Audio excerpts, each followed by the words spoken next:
He spent hundreds of thousands of dollars on a woman who didn't even know his real name. And by the time his family tried to stop him, it was already too late. Julietta, Florida, January 2019. A quiet wooded community east of Orlando.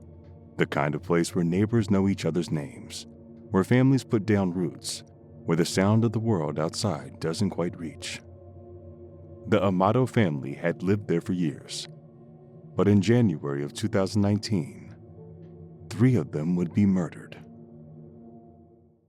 There are crimes that arrive like a storm, sudden, visible, impossible to ignore. And then there are crimes that have been building for a long time, quietly, in the background, behind closed doors and a smile that nobody thought to question. The worst kind of betrayal that doesn't come from a stranger. It comes from someone who knows exactly where you keep your trust. But sooner or later, karma collects. I'm Justin Luther, and these are the Karma Case Files. Chad and Margaret Amato had built a life together the way most people hope to, steadily, carefully, with their children at the center of it. Chad was a retired law enforcement officer, a man who had spent his career in a profession built on order, on rules, on knowing right from wrong and acting accordingly. He was the kind of father who showed up, who was present. His wife Margaret was the emotional core of the household, the kind of mother who made room for her sons even after they were grown, who kept the door open, who didn't turn away. Their son Cody was 25. He lived at home. He was known to be quiet and close to his parents. And then there was Grant. Grant Amato was 29 years old. He had been, at one point, a nurse, someone who had trained to care for people, to read vital signs, to recognize when something was wrong, to intervene before it was too late. By the time January 2009 arrived, he had lost that job, and the family was about to find out why. It all started, as things often do, with something that seemed manageable. Grant had developed an addiction to an adult cam website, a platform where performers broadcast live and viewers pay for attention, for conversation, for the feeling of being seen by someone who appears to want to see them back. There was one performer in particular, a woman in Bulgaria. Grant became fixated on her. Not casually, not the way someone scrolls past something and forgets it, but with the kind of consuming intensity that recognizes a person's entire life.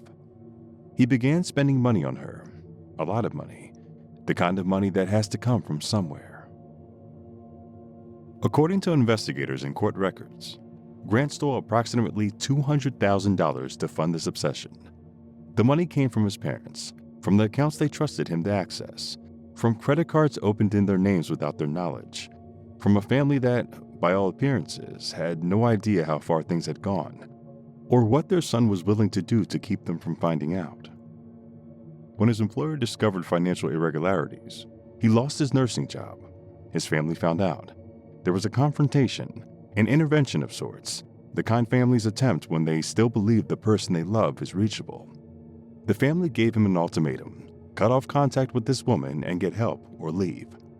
They believed the conversation had landed. They believed he understood. But they were wrong. On the night of January 25, 2009, Chad, Margaret, and Cody Amato were killed inside their home. Chad was found in his bedroom, Margaret nearby, Cody in another part of the house. All 3 had been shot. Grant Amato was not home. He had, according to the timeline investigators would later establish, been in contact with the Bulgarian performer on the night of the murders, a detail that would later become significant in ways he had not anticipated. He reported finding his family. He called 911. He stood at the edge of what he had done and performed grief for the world's watching. For a moment, it almost worked. Grant presented himself as a devastated survivor, a son who had come home to an unthinkable scene. He pointed, through implication and suggestion, that his family had been targeted, that he was a victim too. But investigators began pulling at threads almost immediately. The financial records told one story, the timeline told another, and the digital record, the logs of what Grant had been doing on the night his family died, the money transfers, the communications, told the most damning story of all. According to prosecutors, the evidence had shown Grant had been actively messaging the performer in Bulgaria during the window in which the murders occurred. The phone that was supposed to place him elsewhere was placing him precisely, and the activity on it was inconsistent with the man who had just discovered 3 bodies. The firearm used to kill the Amato family was recovered. According to investigators, the evidence connecting it to Grant was direct and substantial. I keep thinking about where this case happened, inside the family's home. Not strangers, family. People who lived together, saw each other every day. And somehow it all went sideways because of Grant's obsession with the webcam model, a woman he had never even met in person. That's what sticks with me. This obsession leading to a man killing his own family. Grant Amato was arrested and charged with 3 counts of first-degree murder for the deaths of his father Chad, his mother Margaret, and his younger brother Cody. He pleaded not guilty. The trial would lay out piece by piece the architecture of what prosecutors argued was a premeditated plan, one built on the foundation of $200,000 stolen from the people who trusted him most, and ended to protect the secret that money had been spent on. Prosecutors argued that the motive was not complicated, it was in fact simple. Grant Amato had stolen a significant amount of money from his parents. His parents found out. His parents had given him conditions, and the woman on the other side of the screen, the one he had spent $200,000 on, was, in his mind, irreplaceable.